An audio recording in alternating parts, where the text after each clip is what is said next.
Como muito de vocês sabem, eu gosto bastante de Stephen King. Eu leio, já li muita coisa dele, e embora a minha coleção não seja a maior de todas, mas ainda assim ele é talvez um dos meus escritores preferidos de leitura. É onde eu me encontro de uma maneira mais fácil, onde a leitura me é familiar. Se chega a bater uma ressaca literária, eu tenho sempre agora eu tenho algum de reserva para mim retomar a leitura ou começar a leitura, porque é onde eu vou me encontrar, onde vai me gerar um conforto na hora de. São duas histórias que eu não sei como elas começaram e são talvez dois mitos assim que circulam por aí. O primeiro me incomoda bastante que toda vez que eu recomendo Novembro de 63, que eu acho um livro incrível. Ele é um romance histórico. É um professor que, a partir de uma brecha histórica, ele tenta corrigir o assassinato do John Kennedy. Ele tenta. Como seria o mundo, como seriam as coisas, né? Se ele não tivesse sido morto. Questão de guerra, em questão nuclear, o que teria acontecido? E aí ele tenta fazer essa correção, ele tenta salvar essa curva na história, né? E muitas coisas acontecem, enfim, e as regras da viagem dele no tempo são bem limitadas e limitantes no caso. Então, o livro se passa dentro dessas limitações, desses retornos dele. É um livro incrível, é sensacional, eu acho um dos melhores de Stephen King, mas a gente encontra sempre um problema quando eu recomendo ele, que é Mas eu ainda não li It, a Coisa, eu não tenho como ler esse daí. o que tem a ver o bumbum com as calças. Tem nada a ver, assim, ó. Eu não sei de onde surgiu essa lenda urbana.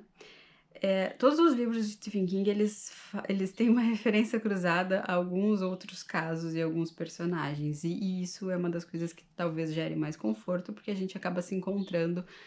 Cada nova leitura a gente revisita alguém. Mas a menção dos crimes do palhaço é num dado parágrafo lá perdido quando ele visita quando ele visita uma cidade específica ali. E esse é um parágrafo ali, fala dos crimes do palhaço, assim, mas não tem spoiler, não é crucial para entender nem mesmo o que ele tá fazendo lá, não tem nada a ver, nada a ver, nada a ver. Então, assim, não precisa ler minha coisa, eu acho que tem 947 páginas, não precisa ler 1000 páginas ali pra depois ler o Novembro de 63, porque não vai. Talvez seja até frustrante, porque quando tu for ler, daí tu vai ficar procurando a continuação, ou resolução, ou alguma coisa da história do It, não vai ter nada, e aí vai ser pior, mas tudo bem. Então, assim, ó, é mito total, não precisa ler a coisa pra ler Novembro de 63, que fique muito claro, que fique muito certo, caso conversa encerrada isso daí. Segunda coisa, quando eu recomendo Stephen King, e muitas vezes também volta pra me assombrar, Mas eu não gosto de terror, não sei o quê. que a pessoa lê e não vê o terror que ela esperava, é que ele não é um escritor de. eh, ele é um escritor de terror, mas que terror? O que te aterroriza? Essa é a questão.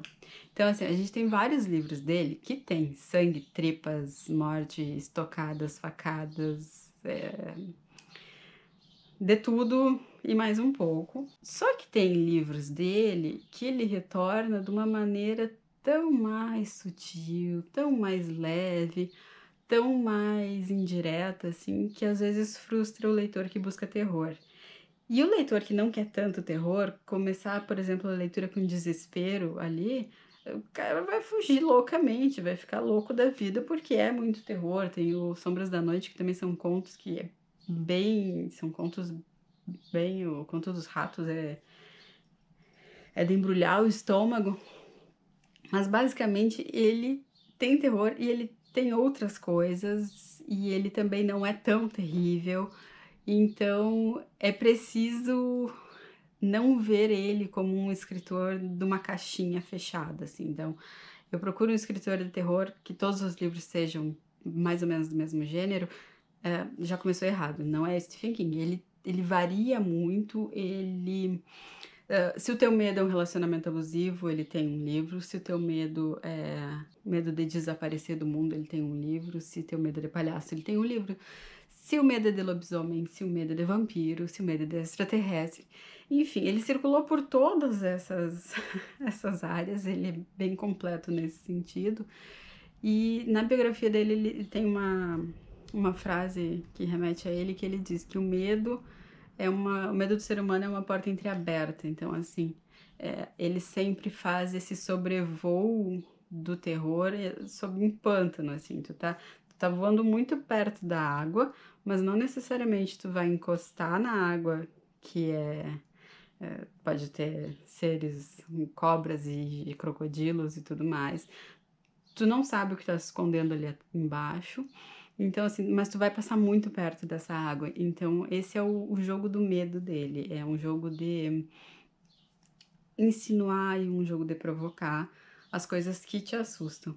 E ele tem livro suficiente para te assustar em várias áreas, em vários momentos dos teus anseios, dos teus medos. E aí as pessoas entram nessa neura também, de tipo, mas ele enrola muito, cadê sangue, cadê isso, cadê aquilo, cadê aquele outro?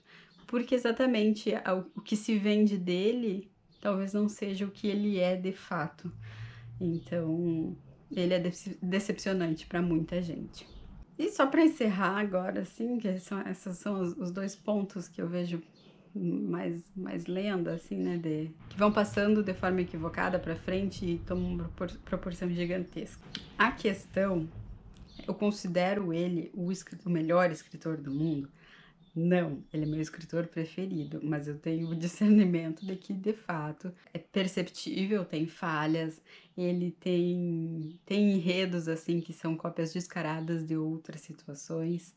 Então, é preciso ir sem paixão, assim, ir com discernimento e fazer a leitura dele de uma forma bem fria, tanto quanto ele. Se vocês já leram Stephen King, se vocês já têm um preferido, se vocês fogem de algum livro dele, se vocês tiveram uma experiência ruim com ele, me contem que eu eu gosto de saber, porque cada vez que eu indico um livro, eu preciso um retorno e eu preciso saber o que acontece, o que se passa no coração de vocês. Beijos!